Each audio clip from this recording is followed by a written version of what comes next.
You're welcome back to the show. It's still Rise and Shine Daily, coming to you from the stubbles of Spectrum Television. If you're just joining us, you can join the conversation on a social media at SpectrumTv.ng. Okay. Yeah, right about now joining us on the conversation is an associate prof. Yeah, professor of health science and of course from the University of Rio. He goes by the name Dr. Albert Batter. So good to have you in our studios today. Thank you. Great to have you. We have a regular question. Yes. Let's just hit it. How was the trip down here? Well, I can say that I enjoyed it. Oh, really? That's nice. Because perhaps were it not for this interview, I wouldn't have known that this planet exists. You're correct. It's a planet. It's a planet so itself. close to you, but so you know, far away. so far away. Exactly. Great. Okay, Welcome. It's a that's beautiful nice. place you've got here. Yeah. Thank you. sir. But I'd like to put it straight. My name is Herbert Batter. How about better? Herbert Batter. Okay. I teach science, health, and environmental communication. So it's not health science, so to speak. Yeah. Okay. Okay. All right. Right about now, we were having a conversation on in water pollution. Now, coming from an expert's point of view, what would you say? Let's just hit it the way it is. What would you say is the reason for we can cope most of these challenges? Because we see that it's like a routine. It's like a normal way of life in this part of the world for these things to happen. What would you say leads to that? Leads to Pollution. oh well, quite a number of things.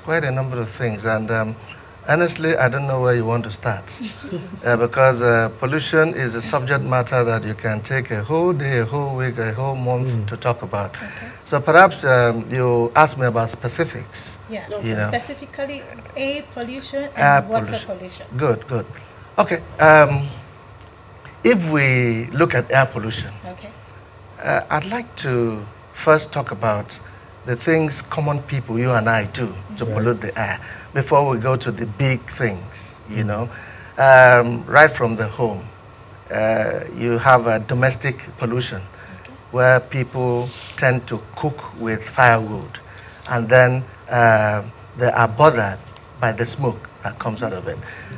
Firewood emits a lot of carbon, Yeah. and apart from the effects on the air, it also has a big effect on human health. That's why you have people coughing, people having debilitation of the lungs, you know, emphysema, and all sorts of problems. Because especially now that kerosene has become so expensive, gas has also become so expensive, people are resorting, you know, to firewood. In addition to the problem of deforestation, you know, that you have from that. So right from the home, we pollute the air. And even the use of aerosols, you know, insecticides, you know, sprays, all kinds of things. They also pollute the air, apart from, you know, being dangerous to the humans who breathe in, you know, these pollutants.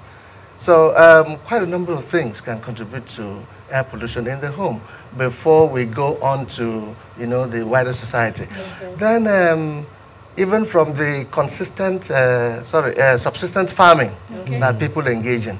You know, we practice slash and burn agriculture. Yeah. And that means we cut the bush down, we cut the forest down, and we set it on fire. Now, that pollutes the environment a lot, adding to the temperature rises and quite a number of other things, including even the erosion of the ozone layer. You know, so it's quite a number of problems. Now, still talking pollution, let's look at some other specifics. We are aware that air pollution has a way of affecting human health, That's right. in specifically human health. Now, would you say the actions of man contributing to this is deliberate or something ingrained in the subconscious that he just does without thinking? Well, I think it's a function of the state of our education and awareness. You know, quite a number of things that people do, they may not know that they are polluting the environment. And more so, they may not even know that they are endangering their very lives. Okay, so it's something that we do in environmental communication, trying to create awareness. In the media, perhaps that's why I'm even here. Yeah. Yes, Create awareness about the things that people do, things that communities do, and things that nations do to pollute the air. And it takes a lot beyond education and awareness, like policies for government to bear down on some of these problems, to make sure people are not only aware, but they're also willing to take actions, that can lead to the remediation of some of these problems. Okay, you talked about policies right now. Let's take up from there. I wanted to enlighten the public a little more. I know you're a lecturer already. You're teaching students about these issues. What are the policies that are put in place for regulating this air pollution? Well, we are familiar with what they used to call the Kyoto Protocol. Okay. And even the climate change policies. Our president even just came back from Glasgow, okay, where he held meetings with other heads of states and agencies, to talk about what nations can do to cut down on carbon emissions. So Nigeria has policies on air pollution. Nigeria is a signatory to many treaties, many protocols, and all that, that are supposed to regulate, pollution. The problem is how deliberate are we, in making sure these policies are implemented. Because you look at the industries, okay? How do they pollute the air? They send their effluents into the skies. Nigeria is a major oil-producing nation, but all around the 9 states that make up the Niger Delta region. The place is dotted with companies that flare gas on a daily basis. And it's not as if Nigeria does not have a policy, to perhaps monetize its gas. But the companies may not be interested because of the cost. So it's easier to flare the gas and contribute so much to air pollution. So it's not as if we keep pushing, up the deadlines. We say, 2030, say 2050, 2060, 2070. No, as if we'll never get there. So it is time, for instance, for our country to be very serious about either taxing the companies for flaring the gas or injecting funds even from abroad, to make sure our gas is monetized. Because we have domestic and industrial needs, for gas. Yet we flare gas on a daily basis. And we are one of the world's biggest gas flaring nations on earth. In countries where you have these companies as home companies there, they are not allowed to do those things. So maybe because of our developing status, we are not bearing down on companies and institutions that pollute the air, including, government itself, because even the cars we drive, we have millions of cars in Nigeria, and they contribute so much to air pollution because they emit carbons. So, okay, now let me take you on that aspect you just spoke about has to do with the industries. Now, taking you back to individuals, do you think there's a way an average person can stop habits that causes pollution in the air or in the water? Yes. It will depend on the state of the individual's education and the willingness to contribute to environmental cleanliness. Now, take for instance, people who even smoke tobacco. Yes. And that's a major way individuals contribute to air pollution. And then also thinking about the health effects of smoking tobacco. So, and some of these habits are addictive. Yeah. Nicotine is an addictive substance. And the individual has to be eminently aware of the health hazards that these things pose, and then determine and perhaps seek help from medical personnel on how to stop, the habit. Then individuals, poverty is also a major problem because there's a nexus, between poverty and environmental pollution. Now, I know that it is dangerous perhaps to cook with firewood.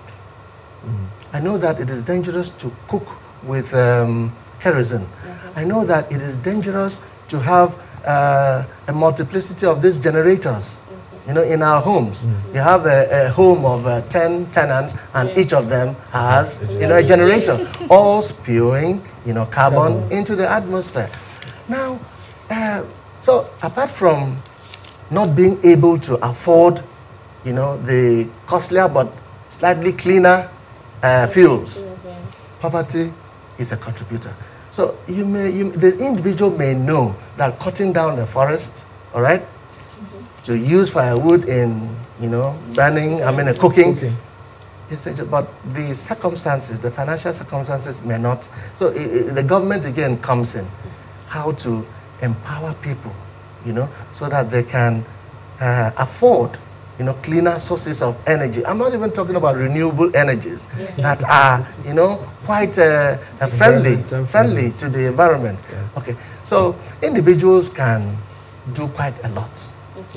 But again, the prevailing circumstances around them may hamper them, from doing what they know is right. Now, there are some set of people who actually feel that cooking with firewood is the food you cook with makes the firewood food tastier. Exactly, tastes better than I've heard that than before. a cooker and all of that. So it sometimes might not necessarily be issues that has to do with money or poverty, because you even have people who have the money still prefer to cook some kind of dishes, especially local dishes like a bangkok and all of that. So you still prefer to go the firewood way. So how do you marry that?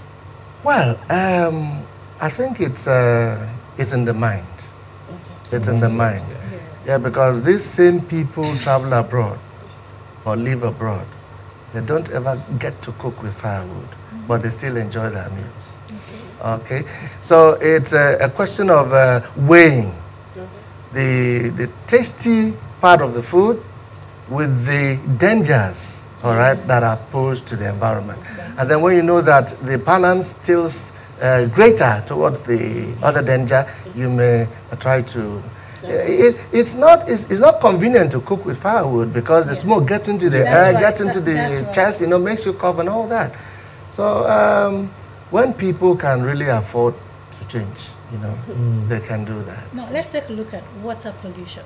Good. Now you get to see a lot of people who are in the riverine areas doing taking actions that are very detrimental to health and to the environment and to the water bodies too. Okay. Because these water bodies, they are not humans that could cry out danger and all that. Yeah.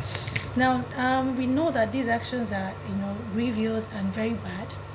What gospel should we preach to these people? Because I think a lot of them do not have maybe a convenient way of disposing things, maybe, and then they tend to dump it there. Maybe let's say there's a fisherman paddling, and then he just wants to urinate and he just flushes it down there or something. Now, what are the preventive measures they could actually take? Well, it's a big problem. Yes, sir. Disposing wastes into the water bodies, and it's been going on for centuries, especially in the riverine areas. But people actually think that because the water can hide, right, that there are receptacles for waste. But even under the water, you have lives, and those lives are also entitled to a living. Yeah. So it's also a question of educating people. And then making provisions for alternatives. Okay, I think during my youth service, I was in Bielsa. And people will travel in the morning to the seaside and dump it, and the fishes will just jump up and catch it. Yeah. And that's even more serious because the thing gets back to us. When we do it, We may also do it with dangerous microorganisms, that can cause typhoid fevers, that can cause diarrhea, dysentery, cholera, and all sorts of things. It's just like open defecation, but that one pollutes the land, okay, and the air. But people generally think that because the water can submerge things, so we just throw them there and forget about them. But people need to change. And I think it's a question of education, because when we go to toilet in the seas, or we dump plastics, that's even a more dangerous thing too, because microplastics, maybe not even the water bottles and all that, but each plastic substance also emits, micro plastics.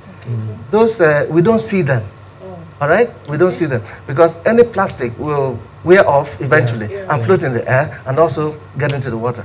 And water creatures take them in, okay? And we take these water creatures as food. So it gets back into the food chain. And if they're also toxic, they can cause cancers and quite a number of other problems. So people need to know this, because people usually do not know. They just think that, you throw it away, it's out of sight, you forget about them. So I think it is wise for NGOs, for schools, that's why environmental environmental studies, right? They are being introduced into the school curriculum, so that children can also learn. Even in adult education classes, they should be taught. In village settings, in community settings, people should be taught that dumping refuse, dumping plastics, dumping metals, dumping plastics, glass or materials in the water bodies are dangerous, because they also do what? They stop the creatures from surviving. And the most important thing is that humans, live by the grace of these creatures. So when you endanger the lives under the water, you invariably endanger your own lives. So it's a question of sustainability and human livelihood. We depend on water, we depend on air, we depend on land, we depend on all these natural resources to survive. So when we endanger those environments, we are invariably shortchanging our lives. All right, sir. We'll take a short break, but before then, I would pose a question. I'll let you think about it. Then when we come back from the break, we'll get your response. I'm going to talk about, I don't know, on your way here, did you pass through your village road? Did you see the refuse site? Yes, I did. I saw more of the erosion sites. We'll get back to that. All right, let's take a short break, and when we come back, the show continues. Please stay. Don't go anywhere.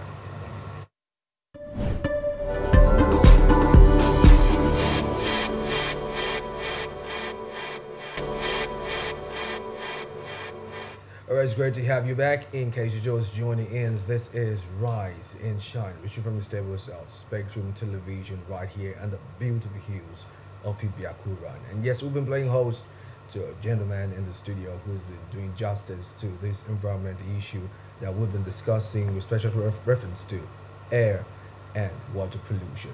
Welcome back to the studio. So, Sam, just before the break, I did ask a question about special concerns with reference to your village road, the dump sites there.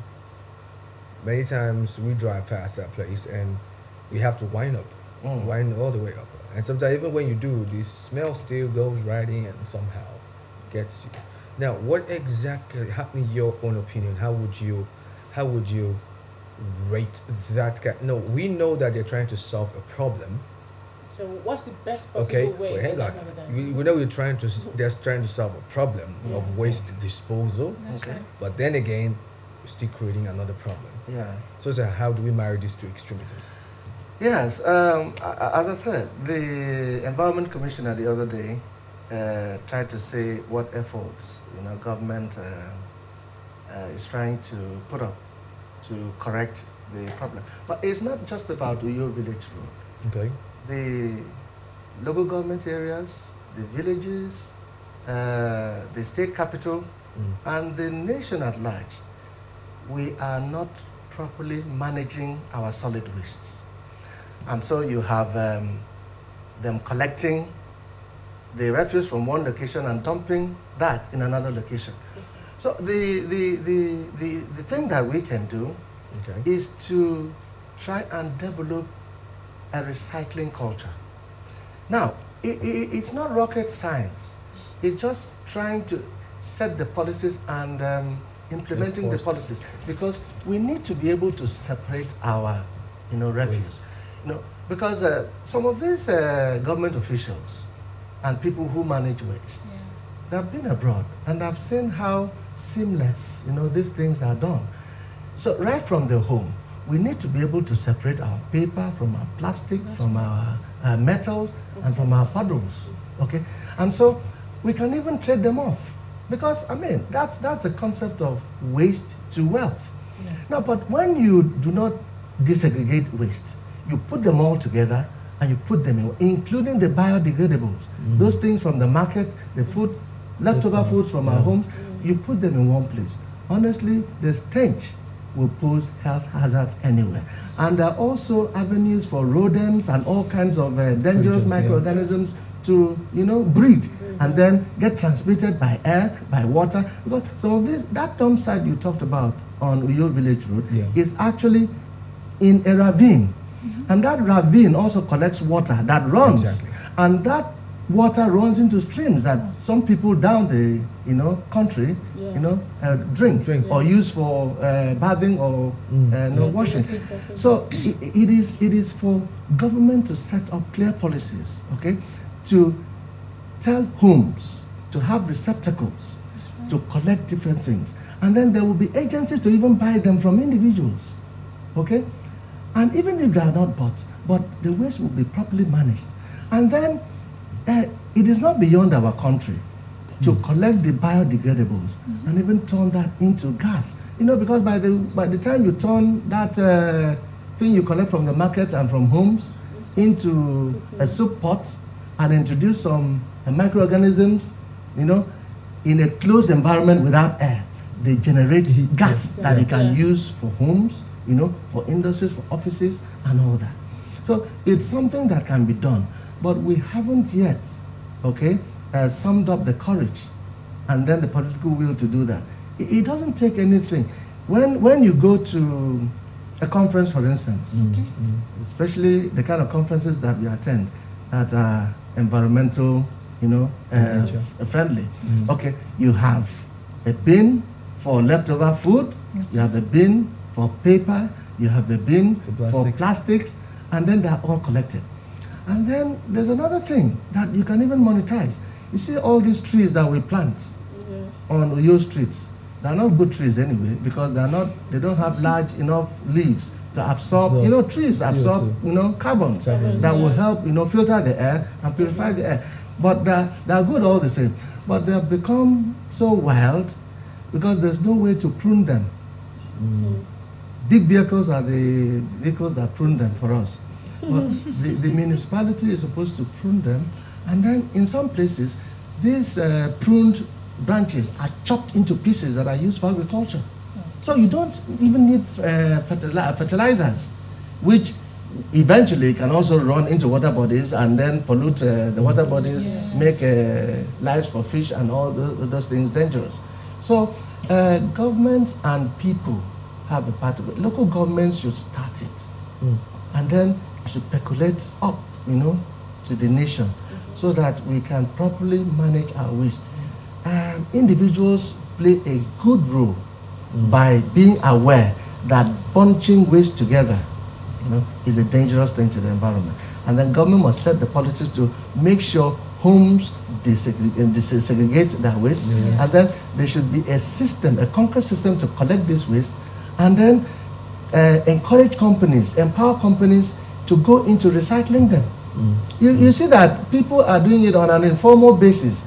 They go to the dump and then sift through the trash.